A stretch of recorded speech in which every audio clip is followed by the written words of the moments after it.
Getting older is supposed to come with peace. That's what they tell you when you're younger.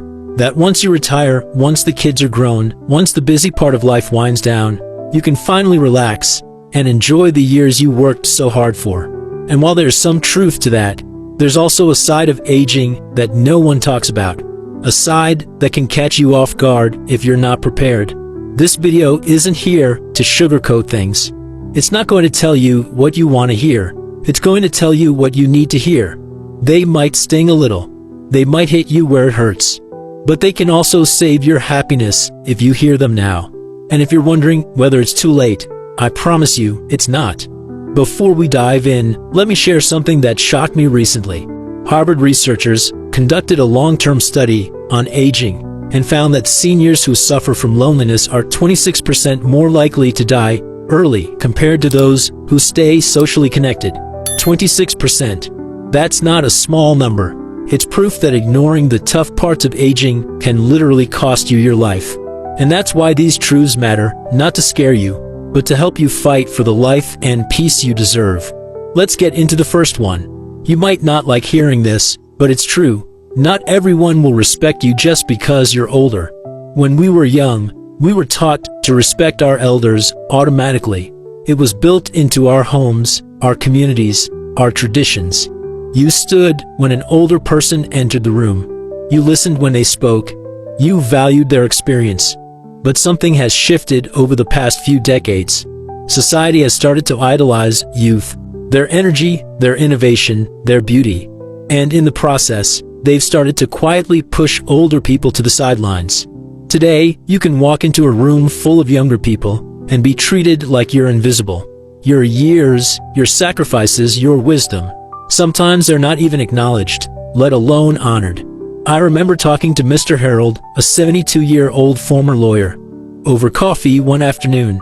He leaned in close, looked me dead in the eye, and said, "You know what shocked me after I retired?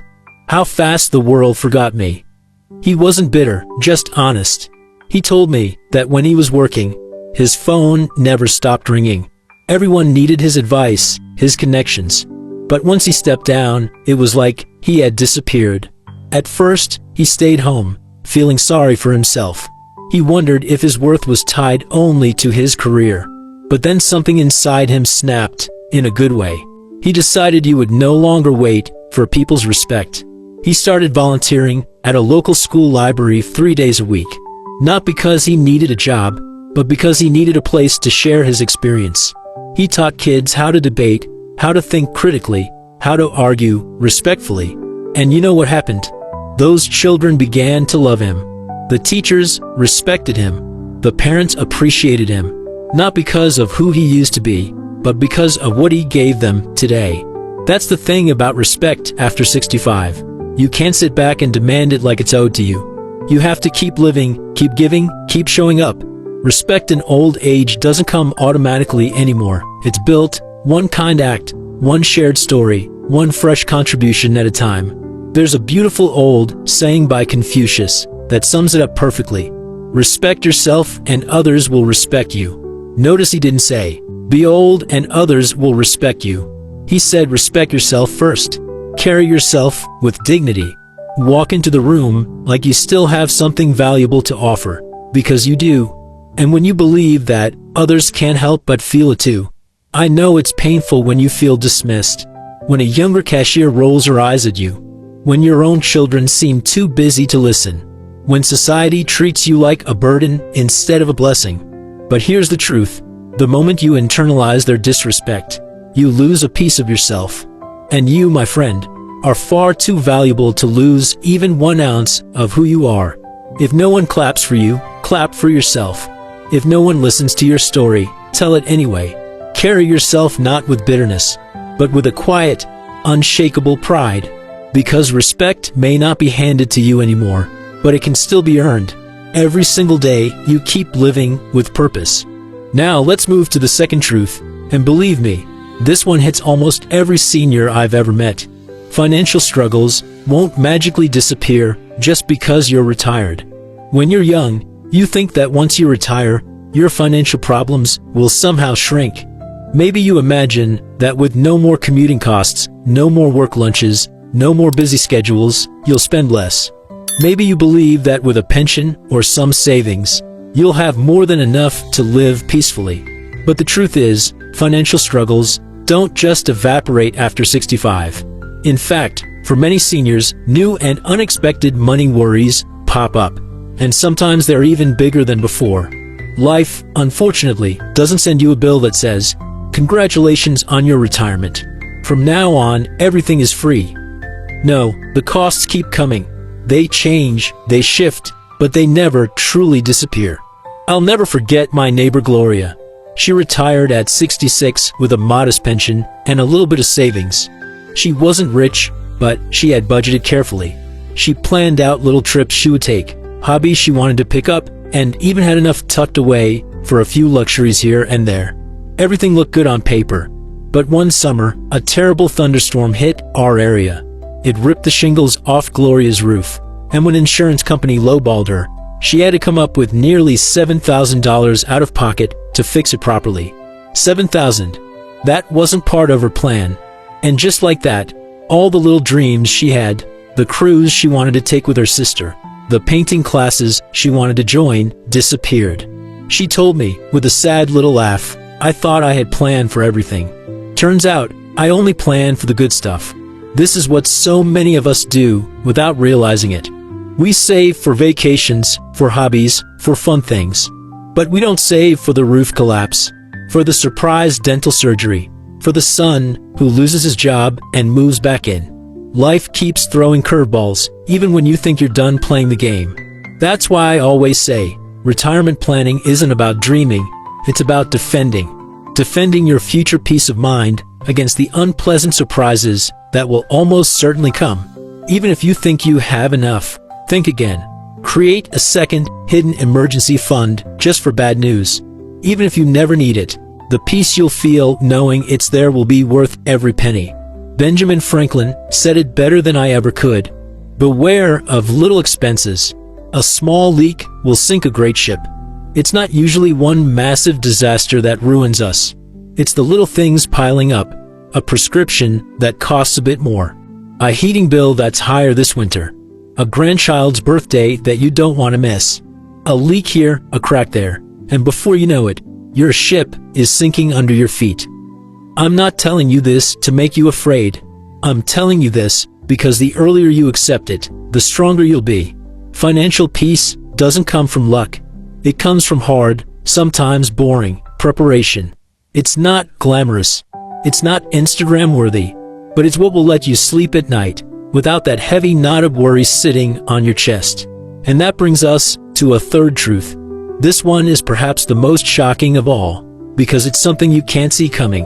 Your health can decline overnight and change everything. One of the cruelest tricks of aging is how fast things can go from fine to frightening. You can feel perfectly healthy, strong even one day, and the next you're in a hospital bed, wondering how you got there. I saw it happen to my dear friend David. He was 70 years old and in incredible shape for his age.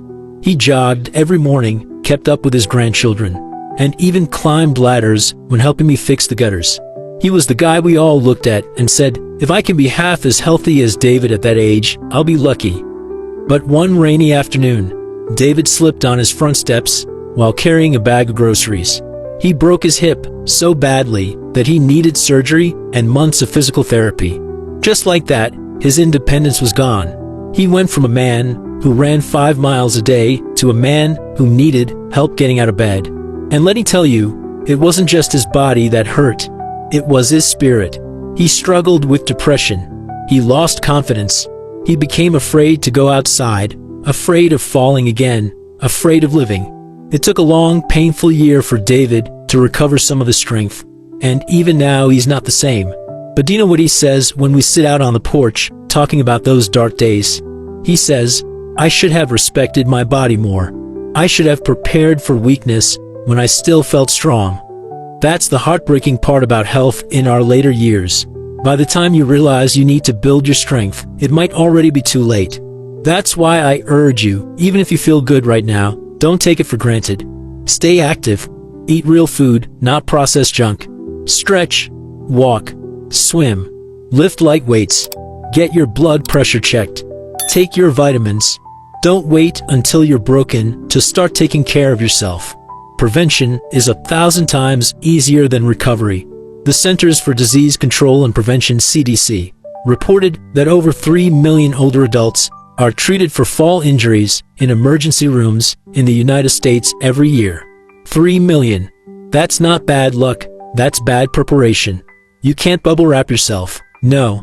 But you can build balance, build muscle, build resilience. Every walk you take today is an investment in your freedom tomorrow. Jim Rohn once said something I think about often. Take care of your body. It's the only place you have to live. He's right. You can change homes, you can change cities, you can even change families, but your body is your one and only permanent home. And trust me, when you're in your 70s, 80s, 90s, you'll either be grateful for the care you gave it, or you'll be haunted by the neglect you allowed. Please don't wait. Respect your body now, because when that health scare comes, and for most of us, it will, you'll wish you had started building your defenses long before the storm arrived. Now let's move to the fourth harsh truth, and I have to tell you, this one is personal for me. Loneliness is a silent killer, and it creeps up faster than you think. When you're working, when you're raising a family, when you have places to be and people depending on you, you rarely feel lonely. There's always something pulling you forward. But after retirement, after the kids move away, after the busy noise of life settles down into a heavy silence, that's when loneliness tiptoes in. It doesn't burst through the door, it slips through the cracks, so quietly that you don't even notice it at first. One day you realize it's been a week since anyone called. You realize you've eaten 3 meals alone at the kitchen table, staring at the same 4 walls. You realize you're craving conversation like a man craves water in a desert. And here's the terrifying thing. Loneliness isn't just a sad feeling. It's a health hazard. Studies have shown that chronic loneliness increases the risk of dementia, heart disease, stroke, and early death. It's as dangerous as smoking 15 cigarettes a day. Imagine that, not being touched, not being heard, not being needed. It eats away at your mind and your body until you are just a shell of who you once were. I saw this happen with my old neighbor Marie. She was 74, a sweet woman with a sharp mind and a gentle laugh. After her husband passed away, her world shrank almost overnight. Her children lived out of state, and although they called once in a while, it wasn't the same as someone sitting across from you, sharing a cup of coffee, laughing about the weather, arguing over the best pie recipe. Marie spent 2 years drifting in that fog of loneliness. One morning, by sheer accident, she wandered into a community gardening club meeting at the library. At first, she told me, she stood at the back of the room, shy and unsure. But then a woman named Carol pulled her into a conversation about tomatoes. And just like that, a tiny door opened. Week by week, Marie found herself laughing again. She started waking up with plans, with purpose. And one day, she told me something that has stuck with me ever since. She said, "We think we're watering plants, but really, we're watering each other's hearts." That's the secret to surviving loneliness. You must build connections on purpose. You can't sit by the window, hoping someone will knock. You have to walk out that door and find your people. Even if it's awkward at first, even if you feel like you don't belong yet. Join a book club, a singing group, a walking group, a church. Take a class at the senior center. Volunteer at the library. Visit the same coffee shop every Wednesday until the barista knows your name. Start small, but start. Mother Teresa once said, "The most terrible poverty is loneliness and the feeling of being unloved." She wasn't exaggerating. We human beings are built for connection. Our hearts, our health, even our immune systems depend on it. If you do nothing else after hearing this today, please reach out to someone. Find a community. Find a purpose. Because loneliness, if left unattended, will steal your years and your spirit before you even realize it's happening. And now, the fifth and final harsh truth. The one that still catches so many people by surprise, no matter how prepared they think they are. The world moves on, with or without you. This might be the hardest pill to swallow, because deep down, we all want to believe that we are irreplaceable. that our families, our communities, even the younger generation will always hold space for us, will always make room at the table for us. But life doesn't work that way. People get busy. Children grow up. Grandchildren grow into teenagers who have their own lives to live. Friends pass away. Communities evolve. And slowly, painfully, you realize that the world you helped build is now being run by people who barely know your name. At first, it feels like a betrayal, like you're being pushed aside, forgotten. But it's not cruelty. It's simply the rhythm of life. Just like we once rushed forward, full of energy and dreams, leaving our elders behind without meaning to, now the cycle has turned. It's our turn to watch the parade go by. I remember Tom, a lively 67-year-old man from my church group. After he retired, he would sit by the phone every weekend, waiting for his grown children to call or visit. At first, they did. But over time, the calls became less frequent. The visits are shorter. And Tom grew bitter. He would mutter, "After all I've done for them, this is what I get." One Sunday, after another lonely Saturday, Tom had an epiphany. He said, "I realized it's not their job to fill my days with joy. It's my job to build a life worth waking up to." So he stopped waiting. He took a painting class at the community center. He started walking in the mornings and chatting with the other regulars at the park. He hosted poker nights for other retirees who also needed a reason to laugh. And guess what? When his children saw him thriving, they started visiting more, not out of guilt, but out of genuine joy at seeing their father alive and vibrant again. That's the lesson. You must become the source of your own joy.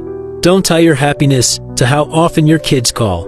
Don't tie your self-worth to how many invitations you get. Build a life so full of beauty, passion, and connection that if someone steps into it, it's a bonus, not a necessity. Dr. Seuss said it best. Don't cry because it's over, smile because it happened. Cherish the memories. Treasure the love you gave and received. But don't live in the rearview mirror. Plant new seeds. Build new traditions. Create new reasons to smile, even if the world seems to have moved on without you. Because here's the truth, you're still here. You're still breathing. You're still capable of building beautiful days, one choice at a time. The world may not slow down to make space for you, but you can carve out your own space. And sometimes, the joy you create for yourself shines so brightly that the world can't help but stop and notice. Now that we've reached the end of our conversation, I know some of these truths might feel heavy. I understand. They aren't easy to face. But the hardest lessons are often the ones that set us free. Because once you see aging for what it truly is, not a fairy tale, not a horror story, but real life, you stop feeling betrayed by it. You stop waiting for others to make it easier. You start living with your eyes open, with your spirit grounded. If someone had sat us down 20 years ago and told us these 5 truths, maybe we could have prepared a little differently. But wisdom doesn't expire. It's never too late to live smarter, to live stronger, to live lighter. Whether you're 65 or 85, you still have mornings to wake up to. You still have chances to laugh, to love, to create meaning. There is so much still waiting for you, if you're willing to reach for it. Respect, financial security, health, connection, a meaningful place in the world. They don't fall into your lap after a certain age. They must be claimed, built, protected. And now you know how. You know that respect today comes from carrying yourself with dignity, from giving instead of waiting to be recognized. You know that financial peace doesn't just come from dreaming about retirement, but preparing for the hard days too. You know your health is fragile, and every walk, every healthy choice is an investment in freedom. You know that loneliness is a warning sign, and connection must be pursued deliberately. And you know that the world moves forward whether you're ready or not. But your happiness doesn't have to depend on it. This season of life requires a new mindset.